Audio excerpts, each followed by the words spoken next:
Bagaimana sikap istri pada suami yang selalu sibuk dengan HP saat di rumah? Padahal istrinya sudah seharian ditinggal kerja.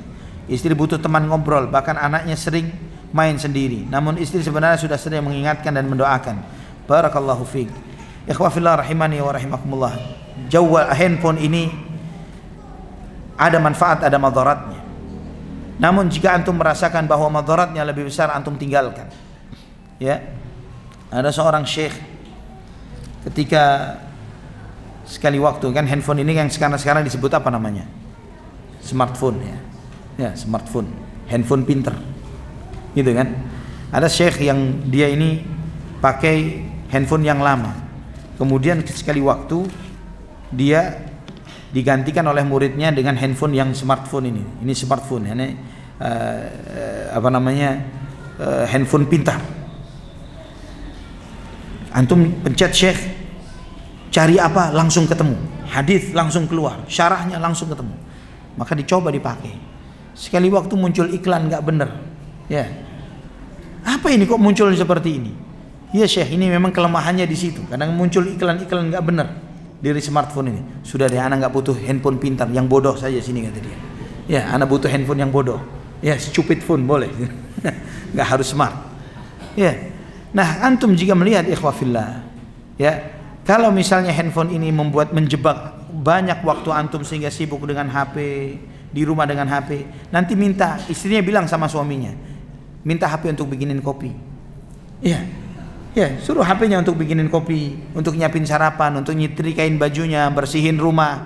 Ya, kalau misalnya anaknya nggak digubris karena HP, ya, biar nanti ketika tua biar dituntun sama HP-nya, bukan sama anaknya.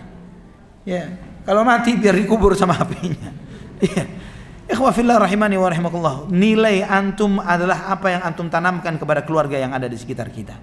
Kalau antum sudah tidak ada waktu hanya karena kesibukan, antum harus sadar, sahib, teman seakrab apapun kita dengan dia, paling akan ingat kita sebulan, 2 bulan setelah kita meninggal dunia. Setelah itu nama kontak kita dihapus, delkon.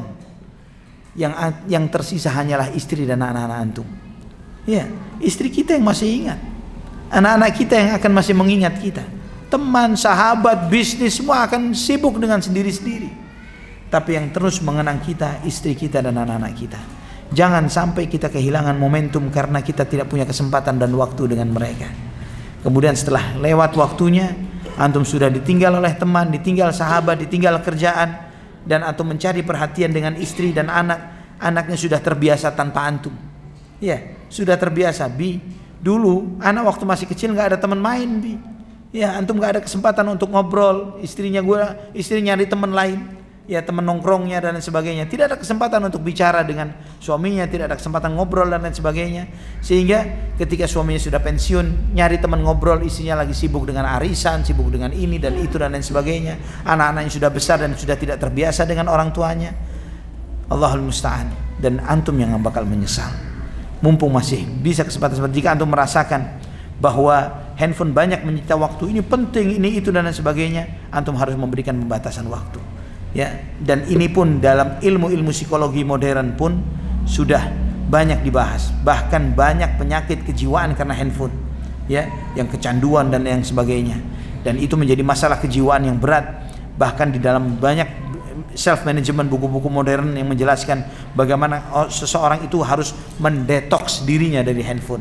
Ya, di antara caranya mungkin antum bisa memberlakukan waktu kapan membuka HP. Ya, kemarin anak sempat di kajian anak sampaikan bahwa anak kalau handphone ini anak matikan, anak silent kan, anak buat mode tidur, itu secara otomatis dia masuk mode tidur kalau nggak salah mode tidurnya jam 9, tapi silent sudah dari maghrib. Ya, maghrib sudah silent sampai jam 9 pagi. Sampai jam 9 pagi, baru setelah jam 9 baru anak aktif untuk menerima telepon, ya, atau ketika kebaca salah satu WhatsApp terjawab baru anak jawab dan lain sebagainya. Maka sebagian ikhwan sampaikan kalau panitia kajian antum jangan WA, karena WA banyak kekubur, ya, nggak kelihatan, nggak kebaca. Tapi telepon saja, kalau ada sesuatu yang perlu telepon saja. Ini anak sampaikan seperti itu karena walaupun anak ketika kondisi safar, maka teman membaca anak adalah beberapa buku-buku PDF yang ada di handphone anak. Tapi ketika di rumah, anak sibuk dengan kitab, dengan keluarga, dengan anak dan lain sebagainya, sehingga waktu dengan handphone ini sangat terbatas. Dengan membatasi seperti ini ternyata Anda merasa lebih hidup, ya, lebih bebas, lebih masya Allah daripada ketika kata orang dulu kita lebih menikmati hidup. Kenapa? Karena handphonenya diikat. Ya, dulu telepon ada talinya, diikat di rumah. Ya, sekarang karena dilepas talinya bisa ngikutin kita kemana-mana, kitanya jadi nggak bebas. Ya, gampang dicari orang, gampang ini, gampang itu dan sebagainya, dan gampang stres. Ya, Allahul musta'an wala haula wala quwwata illa billah.